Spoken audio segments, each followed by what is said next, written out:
कल्याण डोंबिवलीत सोसाट्याच्या वाऱ्यासह जोरदार पाऊस पडला। अचानक सुरू झालेल्या पावसाने नागरिकांची चांगलीच धावपळ उडालेली आहे। तर अचानक हा पाऊस सुरू झाला त्यामुळे नागरिकांची चांगलीच धावपळ उडाली।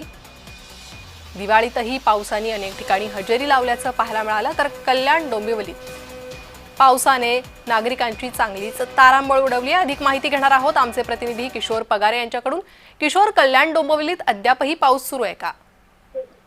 नक्कीच प्रणिता, ज्या पद्धतीने सोसाट्याचा वारा सुटला होता, विजाही कडकडत होत्या, एक तासाभरापूर्वी जोरदार पाऊस सुरू झालेला आहे आणि या पावसामुळे जनजीवन जे आहे ते विस्कळीत झाले आहे। आधीच ऑक्टोबर रेट असल्यामुळे खूप गरम होत असतं लोकांना, त्यामुळे कुठेतरी लोक थोडे इथे पाऊस पडल्यानंतर थोडासा गारवा निर्माण झालेला आहे वातावरणात। पण मात्र एक लोकांची धावपळ इथे दिसून येते आणि नेमकं वातावरणातले हे जे बदल आहेत ते कशा प्रकारे होत आहेत हे आपल्याला पाहायला मिळतंय।